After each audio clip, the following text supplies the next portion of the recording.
क्या आपके साथ ऐसा कभी हुआ है जिसे याद करके आप रात को सो ना पाते हो? यूं डर डर के बिस्तर के नीचे हमेशा देखा करते हो। मेरे साथ हुआ है और मैं यही दुआ करूंगा कि ऐसा किसी के भी साथ ना हो। मेरा नाम नवमीत है। ये घटना मेरे साथ तब हुई थी जब मैं 6 साल का था। बचपन से ही मैं थोड़ा इंट्रोवर्ट टाइप का था, जिसके कारण उस समय पे मेरा कोई दोस्त नहीं था और मैं अकेले ही खेला करता था। हमारे घर के कुछ दूर पर ही एक चर्च था, जिसके साथ में एक खाली मैदान और एक ग्रेवयार्ड था। उस ग्रेवयार्ड के बारे में लोग अलग अलग बातें किया करते थे कि कैसे वो हॉन्टेड है और वहां जाने वाले के साथ कुछ न कुछ बुरा जरूर होता है। पर चूंकि उस ग्रेवयार्ड और फील्ड के बीच एक बड़ी सी बाउंड्री थी, so it was safe enough to go and play there. मैं वहां अकेले अपनी बॉल लेकर खेलने जाया करता था और वहां मुझसे बड़े बच्चों को खेलते हुए देखता था। अक्सर वो बच्चे मुझे बुली करते थे और मैं अकेला रहता था, इसलिए मैं कुछ नहीं कर पाता था। ऐसे ही एक दिन मैं जब वहां खेलने गया तो मुझसे कुछ बड़े लड़कों ने मेरा बॉल छीन लिया। मैंने उनसे बहुत मांगा पर उन्होंने मेरी बॉल वापस नहीं की, इसलिए मैं वहां मैच ओवर होने का इंतजार करने लगा। शाम काफी हो चुकी थी, ऊपर से ठंडी का मौसम। धीरे धीरे अंधेरा बढ़ने लगा और इसी बीच अचानक उन्होंने खेलते खेलते मेरी बॉल उस ग्रेवयार्ड में फेंक दी। जब मैंने मेरी बॉल उनसे वापस मांगी तो उन्होंने कहा कि अंधेरा बहुत ज्यादा हो गया है और वो कब्रिस्तान में नहीं जाएंगे और वो बॉल कल लौटा देंगे।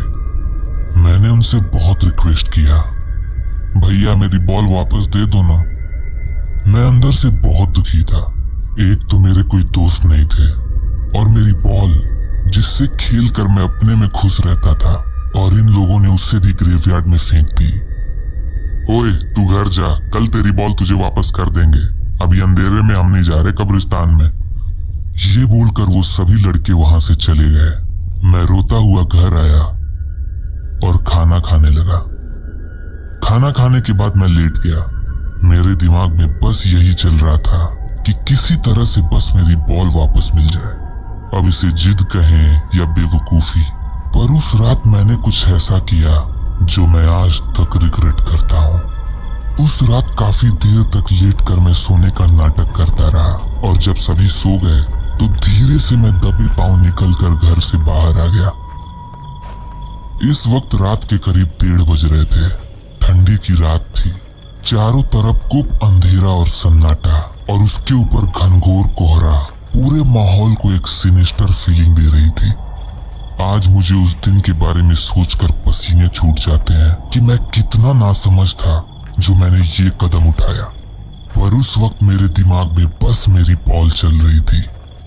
मैं घर से चलते हुए उस ग्रेवयार्ड तक पहुंचा। वहां पहुंचकर मैंने चारों तरफ चेक किया कि कोई वहां है तो नहीं।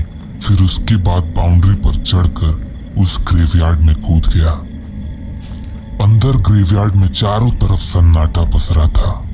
वहां घास मेरी हाइट से भी ज्यादा लंबी थी, इतनी बड़ी कि मानो वहां कोई सालों से ना आया हो। मैं वहां टहलते टहलते अपनी बॉल ढूंढने लगा। उस जगह पर घासों के बीच कब्र ही कब्र थे। ये सब काफी डरावना था, पर मुझे अपनी बॉल की ज्यादा चिंता थी। वहां थोड़ी देर ढूंढने के बाद मुझे मेरी बॉल दिखी। मैं बहुत खुश हुआ। बॉल उठाने के बाद जब मेरे सर से बॉल का भूत उतरा तो मुझे रियलाइज हुआ कि इस बॉल के चक्कर में मैं कहाँ आ गया हूँ। मैं तुरंत वहां से निकलकर घर जाना चाहता था। धीरे धीरे मैं वापस बाउंड्री की तरफ बढ़ने लगा। अभी मैं 2-4 कदम ही आगे बढ़ा होऊंगा कि अचानक मुझे पीछे से किसी के चिल्लाने की आवाज आई। It was really scary. मैं पूरी तरह से डर गया था। तभी वो आवाज फिर से आई और इस बार पहले से और तेज। मैं तुरंत वहां लेट गया। लंबी घास में मैं पूरी तरह से लेट गया और वहां देखने लगा। मुझे वहां से बस तेज आवाज में चिल्लाने की आवाज आ रही थी, पर वहां कोई दिखाई नहीं दे रहा था। लेकिन थोड़ी देर बाद मैंने वहां कुछ ऐसा देखा जिसे देखकर मेरे होश उड़ गए। वहां 2 मिड एज लोग पूरी तरह से ब्लैक गेटअप में एक लड़की को घसीटते हुए ला रहे थे, जिस पर वो लड़की चिल्ला रही थी।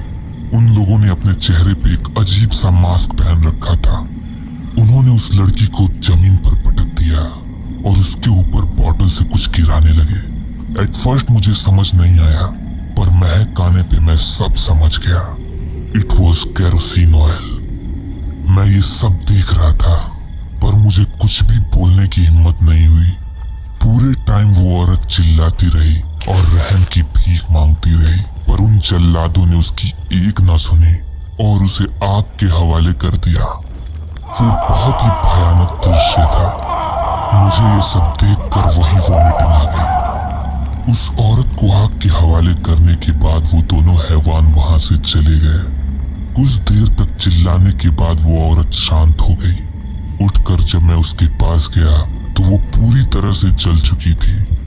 उसकी एक्सटर्नल स्किन पूरी तरह से जल चुकी थी और उसके मसल्स दिख रहे थे, but she was still alive. उसके आई सॉकेट ने मेरी तरफ देखा। उसका ये हाल देख के मैं पूरी तरह से डर गया और वहां से भाग गया। भागते हुए मैं अपने घर आया। घर पे अभी भी सब सोए हुए थे और मैं भी वहां धीरे से जाकर सो गया, पर वो भयावह दृश्य मेरे जहन से जा नहीं रहा था। आखिर कौन थे वो लोग? उस बेचारी ने उनका क्या बिगाड़ा होगा? ये सवाल मुझे परेशान कर रहे थे। काश कि मैं उसे बचा पाया होता, पर तब मैं बच्चा था। मैंने ये बात किसी से भी नहीं बताई और अपने जहन में ही रखी। खैर, इस बात को आज 18 साल बीत चुके हैं, पर आज भी मैं वो भूला नहीं हूँ। वो चीखें। एक चीज जो मैंने उन नकाब पोशों से सीखी वो ये कि माफी गलती की होती है, गुनाह की नहीं, और दया जैसी कोई चीज नहीं होती।